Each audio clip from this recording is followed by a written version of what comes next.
ಸ್ನೇಹಿತರೆ, ನಾನಿವತ್ತು ನಿಮಗೆ ಎಕ್ಸ್ಪ್ಲೈನ್ ಮಾಡ್ತಿರೋ ಮೂವಿ ಇತ್ತೀಚೆಗೆ ತಾನೇ ಬಿಡುಗಡೆಯಾಗಿರುವ the girl who wasn't dead ಎಂಬ ಹಾಲಿವುಡ್ ಮಿಸ್ಟರಿ ಹಾಗೂ ಕ್ರೈಮ್ ಥ್ರಿಲ್ಲರ್ ಚಿತ್ರ. ಈ ಮೂವಿಯ ಕಾನ್ಸೆಪ್ಟ್ ಏನಂದ್ರೆ, ಇನ್ನು ಕೂಡ ಮೇಜರ್ ಆಗಿರದ ಚಿತ್ರದ ಹೀರೋಯಿನ್ ಎರಿಕಾ ಆಂಡ್ರ್ಯೂ ಎಂಬ ಒಬ್ಬ ಹುಡುಗನನ್ನ ಪ್ರೀತಿ ಮಾಡ್ತಿರ್ತಾಳೆ. ಒಂದು ದಿನ ಈ ವಿಷಯ ಪೊಲೀಸರಿಗೆ ಗೊತ್ತಾಗಿ ಆಂಡ್ರ್ಯೂನನ್ನ ಅರೆಸ್ಟ್ ಮಾಡಿ ಅವನಿಗೆ ವಾರ್ನ್ ಮಾಡಿ ರಿಲೀಸ್ ಮಾಡಿರ್ತಾರೆ. ಆದ್ರೆ ಕೆಲವು ದಿನಗಳ ನಂತರ ಎರಿಕಾ ತುಂಬಾನೇ ನಿಗೂಢವಾಗಿ ಕಣ್ಮರೆಯಾಗ್ತಾಳೆ. ಎರಿಕಾ ಇದ್ದಕ್ಕಿದ್ದ ಹಾಗೆ ಏನಾದ್ಲು ಅಂತ ಎಷ್ಟೇ ಇನ್ವೆಸ್ಟಿಗೇಷನ್ ಮಾಡಿದ್ರು ಕೂಡ ಪೊಲೀಸರಿಗೆ ಒಂದೇ ಒಂದು ಸಣ್ಣ ಕ್ಲೂ ಕೂಡ ಸಿಗೋದಿಲ್ಲ. ಹಾಗೂ ಪ್ಯಾರಲಲ್ಲಿ ಸಿಟಿಯಲ್ಲಿ ಒಬ್ಬೊಬ್ಬರೇ ಹುಡುಗಿಯರು ನಿಗೂಢವಾಗಿ ಕಣ್ಮರೆಯಾಗಿ ಅವರ ಡೆಡ್ ಬಾಡಿಗಳು ಸಿಗೋದಕ್ಕೆ ಶುರುವಾಗುತ್ತವೆ. ಸೊ ಚಿತ್ರದಲ್ಲಿ ಮುಂದೇನಾಯ್ತು? ಎರಿಕಾ ಇದ್ದಕ್ಕಿದ್ದ ಹಾಗೆ ನಿಗೂಢವಾಗಿ ಮಿಸ್ಸಿಂಗ್ ಆಗಿದ್ಯಾಕೆ?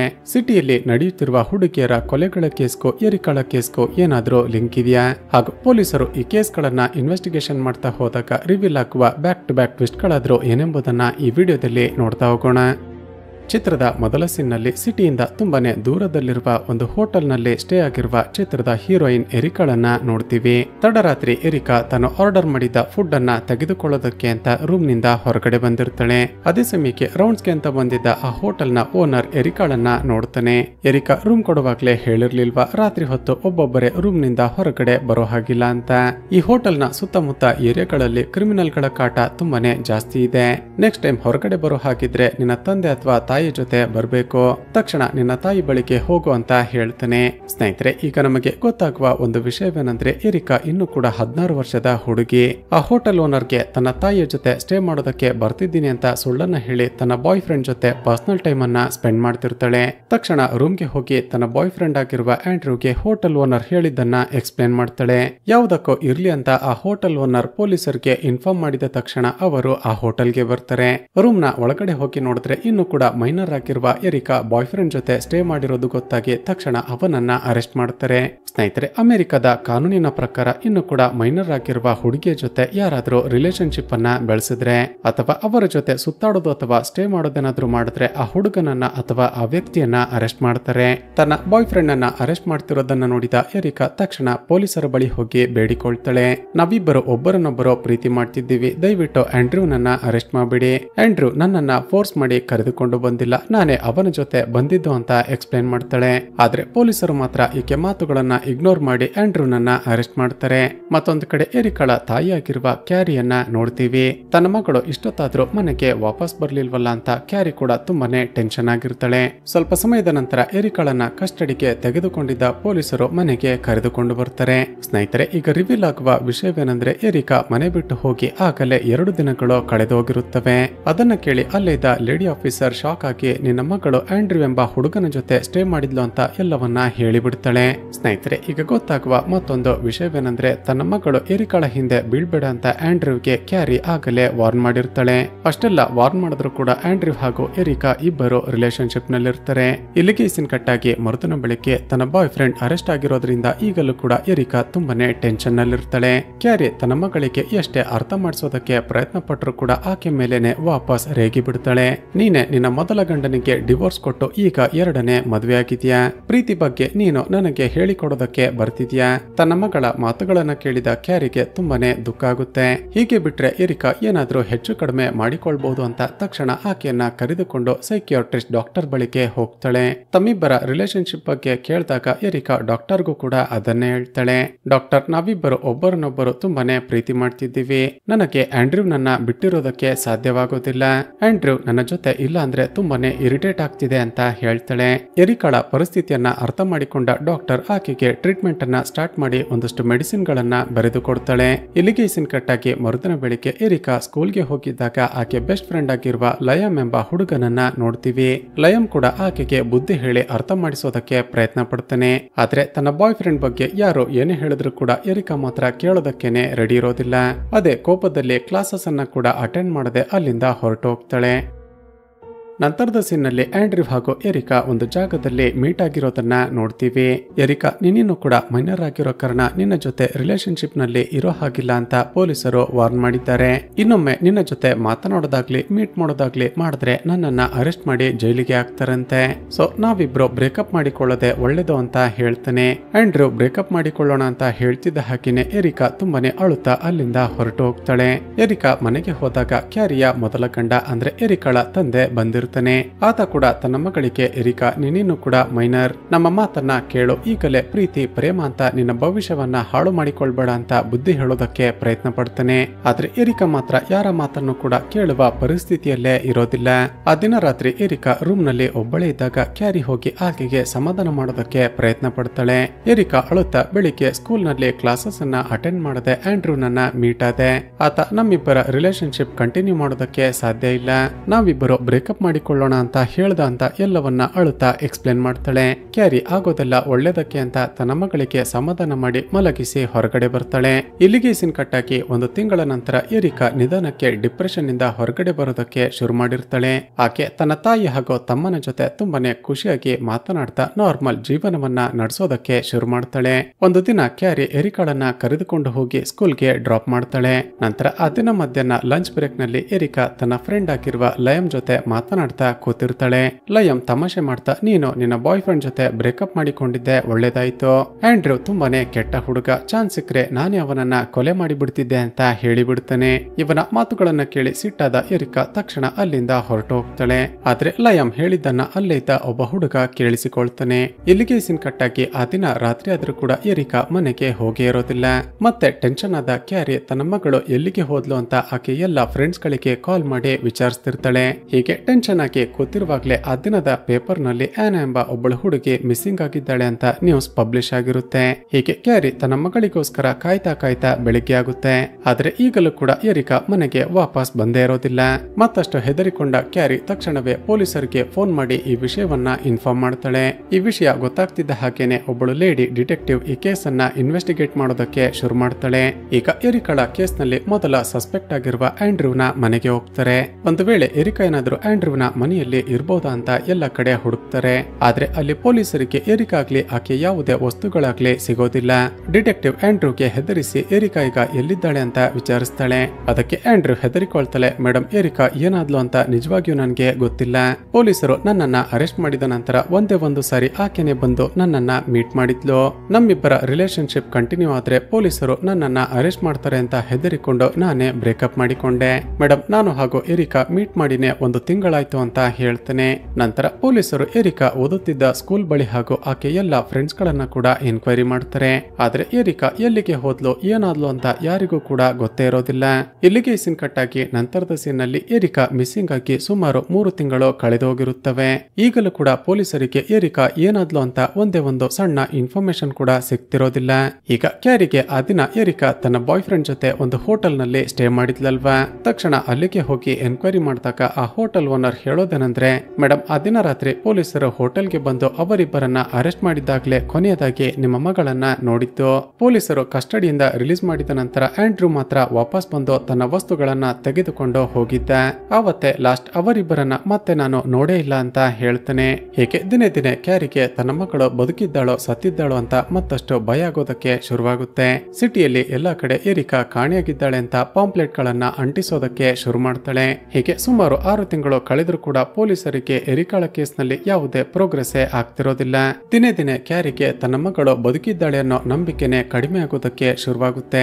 ಒಂದು ಪ್ರೆಸ್ ಮೀಟ್ ಅನ್ನ ಅರೇಂಜ್ ಮಾಡಿ ಎರಿಕಾ, ಒಂದು ವೇಳೆ ನೀನು ಬದುಕಿದ್ರೆ ತಕ್ಷಣವೇ ಮನೆಗೆ ವಾಪಸ್ ಬಂದು ಬಿಡು, ನಿನಗೆ ಇಷ್ಟ ಬಂದ ಹಾಗೆ ಜೀವನ ಮಾಡುವಂತೆ ಅಂತ ಅಳುತ್ತಾ ಹೇಳ್ತಾಳೆ. ಅಲ್ಲಿಗೆ ಒಂದು ದಿನ ಕ್ಯಾರಿ ಆನಾ ಎಂಬ ಒಬ್ಬಳು ಹುಡುಗಿ ಮಿಸ್ಸಿಂಗ್ ಆಗಿದ್ದಾಳೆ ಅಂತ ನ್ಯೂಸ್ ಪೇಪರ್ ನಲ್ಲಿ ನೋಡಿದ್ಲಲ್ವಾ. ಆ ಆನಾಳ ತಾಯಿ ಕೂಡ ಅಲ್ಲಿಗೆ ಬಂದಿರ್ತಾಳೆ. ಎರಿಕಾ ಕಾಣೆಯಾಗೋದಕ್ಕೂ ಮುಂಚೆನೆ ತನ್ನ ಮಗಳು ಆನಾ ಕೂಡ ಕಾಣೆಯಾಗಿದ್ದಾಳೆ ಅಂತ ಹೇಳಿ ತುಂಬಾನೇ ಅಳ್ತಾಳೆ. ಇಲ್ಲಿಗೆ ಸೀನ್ ಕಟ್ಟಾಗಿ ಚಿತ್ರದ ಕತೆ ಸುಮಾರು 3 ವರ್ಷಗಳ ನಂತರಕ್ಕೆ ಶಿಫ್ಟ್ ಆಗುತ್ತೆ. ಶಾಕಿಂಗ್ಲಿ ಈಗಲೂ ಕೂಡ ಪೊಲೀಸರಿಗೆ ಎರಿಕಾ ಏನಾದ್ಲು ಅಂತಾನೆ ಗೊತ್ತಾಗಿರೋದಿಲ್ಲ. ಹಾಗೂ ಅದೇ ಸಮಯಕ್ಕೆ ಸಿಟಿಯಲ್ಲಿ ಒಬ್ಬೊಬ್ಬರೇ ಹುಡುಗಿಯರು ನಿಗೂಢವಾಗಿ ಮಿಸ್ಸಿಂಗ್ ಆಗಿ ಕೊಲೆಯಾಗ್ತಿದ್ದಾರೆ ಅಂತ ಬ್ರೇಕಿಂಗ್ ನ್ಯೂಸ್ ಬರೋದಕ್ಕೆ ಶುರುವಾಗುತ್ತೆ. ಮರುದಿನ ಬೆಳಿಗ್ಗೆ ಪೊಲೀಸರಿಗೆ ಸಿಟಿಯ ಔಟ್ಸ್ಕರ್ಟ್ ನಲ್ಲಿ ಒಂದಷ್ಟು ಜನ ಹುಡುಗಿಯರ ಡೆಡ್ ಬಾಡಿಗಳು ಬಿದ್ದಿವೆ ಅಂತ ಇನ್ಫಾರ್ಮೇಶನ್ ಬರುತ್ತೆ. ತಕ್ಷಣ ಸ್ಥಳಕ್ಕೆ ಹೋದ ಪೊಲೀಸರು ಆ ಎಲ್ಲ ಡೆಡ್ ಬಾಡಿಗಳನ್ನ ರಿಕವರ್ ಮಾಡಿಕೊಂಡು ಪೋಸ್ಟ್ ಮಾರ್ಟಮ್ ಮಾಡಿಸ್ತಾರೆ. ಆದ್ರೆ ಆ ಡೆಡ್ ಬಾಡಿಗಳಲ್ಲಿ ಆನಾಳ ಡೆಡ್ ಬಾಡಿ ಆಗ್ಲಿ ಅಥವಾ ಎರಿಕಾಳ ಡೆಡ್ ಬಾಡಿ ಆಗ್ಲಿ ಇರೋದಿಲ್ಲ. ಇಲ್ಲಿಗೆ ಸೀನ್ ಕಟ್ಟಾಕಿ 3 ದಿನಗಳ ನಂತರ ಲಾನಾ ಎಂಬ ಮತ್ತೊಬ್ಬಳು ಹುಡುಗಿಯ ಕೊಲೆಯಾಗುತ್ತೆ. ಬ್ಯಾಕ್ ಟು ಬ್ಯಾಕ್ ಸಿಟಿಯಲ್ಲಿ ಹುಡುಗಿಯರು ಕಾಣೆಯಾಗ್ತಿರೋದು ಹಾಗೂ ಕೊಲೆಯಾಗ್ತಿರೋದನ್ನ ನೋಡಿದ ಪೊಲೀಸರಿಗೆ ತುಂಬಾನೇ ತಲೆ ಕೆಡುತ್ತೆ. ಲಾನಾಳ ಕೇಸನ್ನ ಇನ್ವೆಸ್ಟಿಗೇಷನ್ ಮಾಡ್ತಿದ್ದಾಗ ಆಕೆ ಕೊಲೆಯಾಗುವ ಸಮಯಕ್ಕೆ ಸರಿಯಾಗಿ ಅದೇ ಏರಿಯಾದಲ್ಲಿ ಕ್ರಿಸ್ಟೋಫರ್ ಎಂಬ ಒಬ್ಬ ವ್ಯಕ್ತಿಯ ಮೊಬೈಲ್ ನೆಟ್ವರ್ಕ್ ಡಿಟೆಕ್ಟ್ ಆಗುತ್ತೆ. ತಕ್ಷಣ ಪೊಲೀಸರು ಆ ಕ್ರಿಸ್ಟೋಫರ್ ನನ್ನ ಅರೆಸ್ಟ್ ಮಾಡಿ ಎನ್ಕ್ವೈರಿ ಮಾಡೋದಕ್ಕೆ ಶುರು ಮಾಡ್ತಾರೆ. ಮತ್ತೊಂದು ಕಡೆ ಡಿಟೆಕ್ಟಿವ್ಗೆ ಒಂದು ದಿನ ಲಯಮ್ ಸ್ಕೂಲ್ ನಲ್ಲಿ ಆಂಡ್ರೂನನ್ನ ಕೊಲೆ ಮಾಡ್ತೀನಿ ಅಂತ ಎರಿಕಾಗೆ ಹೇಳಿದ್ದ ಅಂತ ಗೊತ್ತಾಗುತ್ತೆ. ತಕ್ಷಣ ಆ ಲಯಮ್ ಮೇಲೆ ಅನುಮಾನ ಬಂದು ಅವನನ್ನ ಸ್ಟೇಷನ್ಗೆ ಕರೆದುಕೊಂಡು ಬರ್ತಾರೆ. ಹೆದರಿಸಿ ವಿಚಾರಿಸಿದಾಗ ಲಯಮ್ ಹೇಳೋದನಂದ್ರೆ, ಮೇಡಮ್, ಆ ರೀತಿ ಕೋಪದಲ್ಲಿ ನಾನು ಹೇಳಿದ್ದೇನೋ ನಿಜಾನೇ. ನನ್ನ ಫ್ರೆಂಡ್ ಎರಿಕಾ ಪ್ರೀತಿ ಪ್ರೇಮ ಅಂತ ತನ್ನ ಎಜುಕೇಶನ್ ಅನ್ನ ಹಾಳು ಮಾಡಿಕೊಳ್ತಿದ್ದಾಳೆ ಅಂತ ಆ ರೀತಿ ಹೇಳ್ದೆ ಅಷ್ಟೇ. ಇದನ್ನ ಬಿಟ್ರೆ ನನಗೆ ನಿಜವಾಗಿಯೂ ಏನು ಕೂಡ ಗೊತ್ತಿಲ್ಲ ಮೇಡಮ್ ಅಂತ ಹೇಳ್ತಾನೆ. ಅದೇ ಸಮಯಕ್ಕೆ ಅಲ್ಲಿಗೆ ಬಂದ ಕ್ಯಾರಿ ಕೂಡ ಲಯಮ್ ಆ ರೀತಿಯ ಹುಡುಗ ಅಲ್ಲ ಅಂತ ಡಿಟೆಕ್ಟಿವ್ಗೆ ಎಕ್ಸ್ಪ್ಲೇನ್ ಮಾಡ್ತಾಳೆ. ಮತ್ತೊಂದು ಕಡೆ ಪೊಲೀಸರು ಆ ಕ್ರಿಸ್ಟೋಫರ್ ಎಂಬ ಒಬ್ಬ ಕ್ರಿಮಿನಲ್ ನನ್ನ ಅರೆಸ್ಟ್ ಮಾಡಿದ್ರಲ್ವಾ, ಅವನಿಗೆ ಸರಿಯಾಗಿ ಹೊಡೆದು ಎನ್ಕ್ವೈರಿ ಮಾಡಿದಾಗ ಶಾಕಿಂಗ್ಲಿ ನಾನೇ ಎರಿಕಾಳನ್ನ ಹಾಗೂ ಆನಾಳನ್ನ ಕೊಲೆ ಮಾಡಿದ್ದೀನಿ ಅಂತ ಒಪ್ಪಿಕೊಳ್ತಾನೆ. ಶಾಕ್ ಆದ ಡಿಟೆಕ್ಟಿವ್ ಮತ್ತೆ ಸೆಲ್ಗೆ ಹೋಗಿ ಅವನಿಗೆ ಸರಿಯಾಗಿ ಹೊಡೆದು ಎನ್ಕ್ವೈರಿ ಮಾಡ್ತಾಳೆ. ಆತ ಹೇಳೋದೇನಂದ್ರೆ, ಮೇಡಮ್, ವಯಸ್ಸಿಗೆ ಬಂದಿರುವ ಹುಡುಗಿಯರನ್ನ ಕೊಲೆ ಮಾಡಿದ್ರೆ ನನಗೆ ಏನೋ ಒಂದು ರೀತಿ ಸಂತೋಷ ಆಗುತ್ತೆ. ಹುಡುಗಿಯರು ಒದ್ದಡಿ ಸಾಯ್ತಿರುವಾಗ ಅವರ ಕಿರುಚಾಟ ನನಗೆ ತುಂಬಾನೇ ಇಂಪಾಗಿ ಕೇಳಿಸುತ್ತೆ. ಇದೇ ಕಾರಣಕ್ಕೆ ನಾನು ಸಿಟಿಯಲ್ಲಿ ಒಂಟಿಯಾಗಿ ಹೋಗ್ತಿರುವ ಹುಡುಗಿಯರನ್ನ ಟಾರ್ಗೆಟ್ ಮಾಡಿ ಅವರನ್ನ ಕಿಡ್ನಾಪ್ ಮಾಡಿ ನಂತರ ಕೊಲೆ ಮಾಡ್ತಿದ್ದೀನಿ ಅಂತ ಒಪ್ಪಿಕೊಳ್ತಾನೆ. ತಕ್ಷಣ ಅವನನ್ನ ಕರೆದುಕೊಂಡು ಹೋಗಿ ಆತ ಹುಡುಗಿಯರ ಡೆಡ್ ಬಾಡಿಗಳನ್ನ ಹೂತು ಹಾಕಿದ್ದೀನಿ ಅಂತ ಹೇಳ್ತಿರುವ ಜಾಗವನ್ನ ಅಗಿಸ್ತಾರೆ. ಆ ಜಾಗದಲ್ಲಿ 4-5 ಜನ ಹುಡುಗಿಯರ ಡೆಡ್ ಬಾಡಿಗಳು ಸಿಗುತ್ತವೆ. ನಂತರ ಡಿಟೆಕ್ಟಿವ್ ಕ್ಯಾರಿಯನ್ನ ಮೀಟ್ ಮಾಡಿ ನಿಮ್ಮ ಮಕ್ಕಳನ್ನ ಕೊಲೆ ಮಾಡಿದ್ದೀನಿ ಅಂತ ಕ್ರಿಸ್ಟೋಫರ್ ಎಂಬ ಒಬ್ಬ ಕೊಲೆಗಾರ ಒಪ್ಪಿಕೊಂಡಿದ್ದಾನೆ ಅಂತ ಇನ್ಫಾರ್ಮ್ ಮಾಡ್ತಾಳೆ. ತನ್ನ ಮಗಳು ಸತ್ತಿದ್ದಾಳೆ ಅಂತ ಗೊತ್ತಾಗ್ತಿದ್ದ ಹಾಗೆ ಎರಿಕಾಳ ತಂದೆ ತುಂಬಾನೇ ಅಳೋದಕ್ಕೆ ಶುರು ಮಾಡ್ತಾನೆ. ಆದ್ರೆ ಆ ಸುದ್ದಿ ಕೇಳಿ ಒಂದೇ ಸರಿ ಶಾಕ್ ಆದ ಕ್ಯಾರಿ ಮಾತ್ರ, ಇಲ್ಲ, ನನ್ನ ಮಗಳು ಸಾಯೋದಕ್ಕೆ ಸಾಧ್ಯನೇ ಇಲ್ಲ, ಆಕೆ ಇಂದಲ್ಲ ನಾಳೆ ವಾಪಸ್ ಬಂದೇ ಬರ್ತಾಳೆ ಅಂತ ವಿಚಿತ್ರವಾಗಿ ಮಾತನಾಡೋದಕ್ಕೆ ಶುರು ಮಾಡ್ತಾಳೆ. ಆದ್ರೆ ಎರಿಕಾಳ ತಂದೆ ಮಾತ್ರ ತನ್ನ ಮಗಳು ಸತ್ತಿದ್ದಾಳೆ ಅಂತ ಆಕೆಗೆ ಒಂದು ಚರ್ಚ್ ನಲ್ಲಿ ಫ್ಯೂನರಲ್ ಫಂಕ್ಷನ್ ಅನ್ನ ಅರೇಂಜ್ ಮಾಡ್ತಾನೆ. ಆ ಫಂಕ್ಷನ್ ಗೆ ಎರಿಕಾಳ ಬಾಯ್ ಫ್ರೆಂಡ್ ಆಗಿದ್ದ ಆಂಡ್ರೂ ಕೂಡ ಬಂದಿರ್ತಾನೆ. ಅವನನ್ನ ನೋಡ್ತಿದ್ದ ಹಾಗೇನೆ ಕ್ಯಾರಿಗೆ ಪಿತ್ತ ನೆತ್ತಿಗೇರುತ್ತೆ. ನನ್ನ ಮಗಳು ಮಿಸ್ಸಿಂಗ್ ಆಗೋದಕ್ಕೆ ನೀನೇ ಕಾರಣ, ಪ್ರೀತಿ ಪ್ರೇಮ ಅಂತ ಆಕೆಯ ತಲೆ ಕೆಡಿಸಿ ಆಕೆ ಜೀವನವನ್ನ ಹಾಳು ಮಾಡಿಬಿಟ್ಟೆ ಅಂತ ಕೂಗಾಡೋದಕ್ಕೆ ಶುರು ಮಾಡ್ತಾಳೆ. ಆಂಡ್ರೂ ನನ್ನದೇನು ಕೂಡ ತಪ್ಪಿಲ್ಲ ಅಂತ ಹೇಳೋದಕ್ಕೆ ಪ್ರಯತ್ನ ಪಡ್ತಾನೆ. ಆದ್ರೆ ಅಲ್ಲಿ ತುಂಬಾನೇ ಜನಗಳು ಇರೋದನ್ನ ನೋಡಿ ಹೆದರಿಕೊಂಡ ಆತ ತಕ್ಷಣ ಅಲ್ಲಿಂದ ಹೊರಟು ಬರ್ತಾನೆ. ಇಲ್ಲಿಗೆ ಸೀನ್ ಕಟ್ಟಾಕಿ ಆ ದಿನ ರಾತ್ರಿ ಕ್ಯಾರಿ ತನ್ನ ಮಗಳ ಬಗ್ಗೆನೆ ಯೋಚನೆ ಮಾಡ್ತಾ ಮನೆಯ ಮುಂದೆ ವಾಕ್ ಮಾಡ್ತಿರ್ತಾಳೆ. ಆಗ ಸಡನ್ ಆಗಿ ಮನೆಯ ಸುತ್ತಮುತ್ತ ಇದ್ದ ಗಿಡಗಳ ಮಧ್ಯ ಯಾರೋ ಓಡಾಡ್ತಿದ್ದಾರೆ ಅನ್ನೋ ರೀತಿ ಶಬ್ದ ಬರುತ್ತೆ. ಹೆದರಿಕೊಂಡ ಕ್ಯಾರಿ ಸುತ್ತಮುತ್ತ ನೋಡ್ತಾಳೆ. ಆದ್ರೆ ಅಲ್ಯಾರು ಕೂಡ ಆಕೆಗೆ ಕಾಣಿಸೋದೇ ಇಲ್ಲ. ನಂತರದ ಸೀನ್ ಕೋರ್ಟ್ ನಲ್ಲಿ ಓಪನ್ ಆಗುತ್ತೆ. ಈಗ ಎರಿಕಾಳನ್ನು ಸೇರಿದಂತೆ ಹಲವಾರು ಜನ ಹುಡುಗಿಯರನ್ನ ಕೊಲೆ ಮಾಡಿದ್ದೀನಿ ಅಂತ ಒಬ್ಬ ಕ್ರಿಮಿನಲ್ ಒಪ್ಪಿಕೊಂಡಿದ್ದ ಅಲ್ವಾ. ಆತ ಹೇಳ್ತಿರೋದು ಸುಳ್ಳಿರ್ಬೋದು ಅಂತ ಆನಾಳ ತಾಯಿ ಕೇಸ್ ಹಾಕಿರ್ತಾಳೆ. ಆ ಕೇಸ್ ನ ಹಿಯರಿಂಗ್ ಗೆ ಎರಿಕಾಳ ತಂದೆ ಹಾಗೂ ತಾಯಿ ಕೂಡ ಹೋಗಿರ್ತಾರೆ. ಹೀಗೆ ಕೋರ್ಟ್ ನಲ್ಲಿ ವಾದ ಪ್ರತಿವಾದ ನಡೆಯುತ್ತಿರುವಾಗಲೇ ಒಂದು ಶಾಕಿಂಗ್ ಟ್ವಿಸ್ಟ್ ರಿವೀಲ್ ಆಗುತ್ತೆ. ಇಷ್ಟು ದಿನ ಎಲ್ಲರೂ ಸತ್ತೇ ಹೋಗಿದ್ದಾಳೆ ಅಂದುಕೊಂಡಿರುವ ಎರಿಕಾ ಇನ್ನು ಕೂಡ ಬದುಕೇ ಇರ್ತಾಳೆ. ತನ್ನ ಮಗಳನ್ನ ನೋಡ್ತಿದ್ದ ಹಾಗೇನೆ ಕ್ಯಾರಿ ಆಕೆನ ಹಗ್ ಮಾಡಿ ಜೋರಾಗಿ ಅಳೋದಕ್ಕೆ ಶುರು ಮಾಡ್ತಾಳೆ. ಈಗ ಎರಿಕಾ ಅಸಲಿಗೆ ಏನ್ ನಡೀತು ಅಂತ ಎಕ್ಸ್ಪ್ಲೇನ್ ಮಾಡೋದಕ್ಕೆ ಶುರು ಮಾಡ್ತಾಳೆ. ಸ್ನೇಹಿತರೆ, 3 ವರ್ಷಗಳ ಹಿಂದೆ ಎರಿಕಾಳ ತಾಯಿ ಕ್ಯಾರಿ ಆಕೆಯನ್ನ ಒಂದು ದಿನ ಸ್ಕೂಲ್ಗೆ ಕರೆದುಕೊಂಡು ಹೋಗಿ ಡ್ರಾಪ್ ಮಾಡಿದ್ಲು ಅಲ್ವಾ. ಆ ದಿನ ಮಧ್ಯಾಹ್ನ ಲಂಚ್ ಬ್ರೇಕ್ ನಲ್ಲಿ ಲಯಮ್ ಜೊತೆ ಮಾತನಾಡ್ತಾ ಕೂತಿದ್ದಾಗ ಆತ ಆಂಡ್ರೂನನ್ನ ಶೂಟ್ ಮಾಡಿ ಸಾಯಿಸ್ತೀನಿ ಅಂತ ಹೇಳಿದ್ದ ಅಲ್ವಾ. ಲಯಮ್ನ ಮಾತುಗಳನ್ನ ಕೇಳಿ ತುಂಬಾನೇ ಎಮೋಷನಲ್ ಆದ ಎರಿಕಾ ವಾಪಸ್ ತನ್ನ ಮನೆಗೆ ಹೋಗದೆ ಆಂಡ್ರೂನ ಮನೆಗೆ ಹೋಗಿರ್ತಾಳೆ. ಅಷ್ಟೊತ್ತಲ್ಲಿ ಎರಿಕಾ ಬಂದಿರೋದನ್ನ ನೋಡಿದ ಆಂಡ್ರೂಗೆ ತುಂಬಾನೇ ಶಾಕ್ ಆಗಿರುತ್ತೆ. ಎರಿಕಾ, ದಯವಿಟ್ಟು ಇಲ್ಲಿಂದ ಹೊರಟು ಹೋಗು, ಪೊಲೀಸರಿಗೆ ಈ ವಿಷಯ ಗೊತ್ತಾದ್ರೆ ನನ್ನನ್ನ ಖಂಡಿತವಾಗಿಯೂ ಅರೆಸ್ಟ್ ಮಾಡ್ತಾರೆ ಅಂತ ಹೇಳಿರ್ತಾನೆ. ಆದರೆ ಎರಿಕಾ ಮಾತ್ರ ಅವನ ಮಾತನ್ನ ಕೇಳದೆ ಸೀದಾ ಮನೆಯ ಒಳಗಡೆನೆ ಹೊರಟು ಹೋಗ್ತಾಳೆ. ಆಂಡ್ರೂ, ನಿನ್ನನ್ನ ಬಿಟ್ಟು ನನ್ನ ಕೈಲಿ ಇರೋದಕ್ಕೆ ಸಾಧ್ಯವಾಗ್ತಿಲ್ಲ. ನಾನು ಇಲ್ಲಿಗೆ ಬಂದಿರುವ ವಿಷಯವನ್ನ ಯಾರಿಗೂ ಕೂಡ ಹೇಳಿಲ್ಲ. ನಾನು ನಿನ್ನ ಜೊತೆನೆ ಇರ್ತೀನಿ. ಈ ವಿಷಯವನ್ನ ನೀನು ಕೂಡ ಯಾರಿಗೂ ಹೇಳೋದಕ್ಕೆ ಹೋಗ್ಬೇಡ ಅಂತ ಹೇಳ್ತಾಳೆ. ಎಷ್ಟೇ ಹೇಳಿದ್ರು ಕೂಡ ಆಕೆ ವಾಪಸ್ ಹೋಗದ ಕಾರಣ ಆಕೆಯನ್ನ ಕರೆದುಕೊಂಡು ಹೋಗಿ ಬೇಸ್ಮೆಂಟ್ ನಲ್ಲಿ ಇರಿಸ್ತಾನೆ. ಮರುದಿನವೇ ಕ್ಯಾರಿ ಪೊಲೀಸರಿಗೆ ಕಂಪ್ಲೇಂಟ್ ಕೊಟ್ಟಿದ್ದ ಕಾರಣ ಆಂಡ್ರೂನ ಮನೆಗೆ ಪೊಲೀಸರು ಬಂದು ಚೆಕ್ ಮಾಡ್ತಾರೆ. ಆ ಸಮಯದಲ್ಲಿ ಎರಿಕಾ ಬೇಸ್ಮೆಂಟ್ ನಲ್ಲಿ ಬಚ್ಚಿಟ್ಟುಕೊಂಡಿದ್ದ ಕಾರಣ ಪೊಲೀಸರಿಗೆ ಆಕೆ ಕಾಣಿಸೋದೇ ಇಲ್ಲ. ಪೊಲೀಸರು ಅಲ್ಲಿಂದ ಹೋಗ್ತಿದ್ದ ಹಾಗೇನೆ ತುಂಬಾನೇ ಹೆದರಿಕೊಂಡಿದ್ದ ಆಂಡ್ರೂ ಎರಿಕಾಗೆ ಸರಿಯಾಗಿ ಬೈದಿರ್ತಾನೆ. ಎರಿಕಾ ತಕ್ಷಣ ಇಲ್ಲಿಂದ ಹೊರಟು ಹೋಗು, ಪೊಲೀಸರಿಗೆ ಈ ವಿಷಯ ಗೊತ್ತಾದ್ರೆ ಖಂಡಿತ ನಾನು ಜೀವನ ಪರ್ಯಂತ ಜೈಲಿನಲ್ಲೇ ಕೊಳೆಯಬೇಕಾಗುತ್ತೆ. ಆದ್ರೆ ಎರಿಕಾ ಮಾತ್ರ ಎಷ್ಟೇ ಹೇಳಿದ್ರು ಅಲ್ಲಿಂದ ಹೋಗೋದೇ ಇಲ್ಲ. ಹೀಗೆ ದಿನಗಳು, ವಾರಗಳು ಹಾಗೂ ತಿಂಗಳುಗಳು ಕಳೆದರೂ ಕೂಡ ಎರಿಕಾ ಬೇಸ್ಮೆಂಟ್ ನಲ್ಲೇ ವಾಸ ಮಾಡೋದಕ್ಕೆ ಶುರು ಮಾಡ್ತಾಳೆ. ಎರಿಕಾ ತನ್ನ ಬಗ್ಗೆ ನ್ಯೂಸ್ ಪೇಪರ್ ಗಳಲ್ಲಿ ಬರ್ತಿದ್ದ ಆರ್ಟಿಕಲ್ಗಳು, ತನ್ನ ತಾಯಿ ಮಾಡಿದ್ದ ಪ್ರೆಸ್ ಮೀಟ್ ಹಾಗೂ ಒಬ್ಬ ಸೈಕೋ ಕಿಲ್ಲರ್ ತನ್ನನ್ನ ಕೊಲೆ ಮಾಡಿದ್ದೀನಿ ಅಂತ ಸ್ಟೇಟ್ಮೆಂಟ್ ಕೊಡ್ತಿರೋದನ್ನ ಕೂಡ ನೋಡಿರ್ತಾಳೆ. ಈತ ಯಾರು ಅಂತಾನೆ ನನಗೆ ಗೊತ್ತಿಲ್ಲ, ಈತ ಯಾಕೆ ನನ್ನನ್ನ ಕೊಲೆ ಮಾಡಿದ್ದೀನಿ ಅಂತ ಒಪ್ಪಿಕೊಳ್ತಿದ್ದಾನೆ ಅಂತ ಶಾಕ್ ಆಗಿರುತ್ತೆ. ಆಂಡ್ರೂ ತಕ್ಷಣ ಹೋಗಿ ಕ್ಯಾರಿಗೆ ಈ ವಿಷಯವನ್ನ ಇನ್ಫಾರ್ಮ್ ಮಾಡಬೇಕು ಅಂತಲೇ ಆ ದಿನ ಚರ್ಚ್ಗೆ ಹೋಗಿರ್ತಾನೆ. ಆದ್ರೆ ಕ್ಯಾರಿ ನೋಡಿದ್ರೆ ಎಲ್ಲರ ಮುಂದೆ ಆಂಡ್ರೂನ ಮೇಲೇನೆ ರೇಗಾಡಿದ ಕಾರಣ ಹೆದರಿಕೊಂಡ ಆತ ವಾಪಸ್ ಬಂದಿರ್ತಾನೆ. ಸ್ನೇಹಿತರೆ, ಇಲ್ಲಿ ಗೊತ್ತಾಗುವ ಮತ್ತೊಂದು ವಿಷಯವೇನೆಂದ್ರೆ ಆ ಸೈಕೋ ಕಿಲ್ಲರ್ ನಾನೇ ಎರಿಕಾಳನ್ನ ಹಾಗೂ ಆನಾಳನ್ನ ಕೊಲೆ ಮಾಡಿದ್ದೀನಿ ಅಂತ ಒಪ್ಪಿಕೊಂಡಿದ್ದ ಅಲ್ವಾ.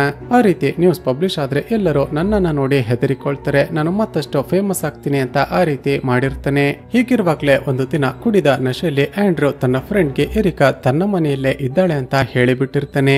ಆದ್ರೆ ನಶೆ ಇಳಿದ ನಂತರ ತನ್ನ ಫ್ರೆಂಡ್ ಈ ವಿಷಯವನ್ನ ಪೊಲೀಸರಿಗೆ ಇನ್ಫಾರ್ಮ್ ಮಾಡಿದ್ರೆ ಏನ್ ಮಾಡೋದು ಅಂತ ಹೆದರಿಕೊಳ್ಳೋದಕ್ಕೆ ಶುರು ಮಾಡ್ತಾರೆ. ಅದೇ ದಿನ ರಾತ್ರಿ ಎರಿಕಾ ತನ್ನ ತಾಯಿಯನ್ನ ಮೀಟ್ ಮಾಡಿ ಎಲ್ಲವನ್ನ ಹೇಳಿಕೊಳ್ಬೇಕು ಅಂತ ಮನೆಯ ಬಳಿ ಹೋಗಿರ್ತಾಳೆ. ಆ ಸಮಯದಲ್ಲಿ ಕ್ಯಾರಿ ಎರಿಕಾಳ ಬಗ್ಗೆ ಯೋಚನೆ ಮಾಡ್ತಾ ಮನೆಯ ಮುಂದೆ ವಾಕ್ ಮಾಡ್ತಿರ್ತಾಳೆ. ಆದ್ರೆ ಈ ವಿಷಯ ಗೊತ್ತಾದ್ರೆ ಆಂಡ್ರೂಗೆ ಏನಾದ್ರೂ ಹೆಚ್ಚು ಕಮ್ಮಿ ಆಗ್ಬಹುದು ಅಂತ ಮತ್ತೆ ಹೆದರಿಕೊಂಡು ವಾಪಸ್ ಬಂದಿರ್ತಾಳೆ. ಸ್ನೇಹಿತರೆ, ಎರಿಕಾ ಹೆದರಿಕೊಂಡು ವಾಪಸ್ ಓಡಿ ಬರ್ತಿರುವಾಗ್ಲೇ ಕ್ಯಾರಿ ಆ ಶಬ್ದವನ್ನ ಕೇಳಿಸಿಕೊಂಡಿರ್ತಾಳೆ. ಆದ್ರೆ ಕತ್ತಲಾಗಿದ್ದ ಕಾರಣ ಅಲ್ಲಿಗೆ ಬಂದಿದ್ದು ಎರಿಕಾ ಅಂತ ಕ್ಯಾರಿಗೆ ಗೊತ್ತೇ ಆಗಿರೋದಿಲ್ಲ. ಹೀಗಿರುವಾಗ್ಲೇ ಒಂದು ದಿನ ಎರಿಕಾಳ ಬರ್ತ್ಡೇ ಬಂದಾಗ ಆಕೆಗೆ 18 ವರ್ಷ ವಯಸ್ಸಾಗಿದೆ ಅಂತ ಗೊತ್ತಾಗುತ್ತೆ. ಈಗ ಹೊರಗಡೆ ಹೋದ್ರೆ ತನಗಾಗ್ಲಿ ಆಂಡ್ರೂಗಾಗ್ಲಿ ಏನು ಕೂಡ ತೊಂದರೆ ಆಗೋದಿಲ್ಲ ಅಂತ ಬಂದಿರ್ತಾಳೆ.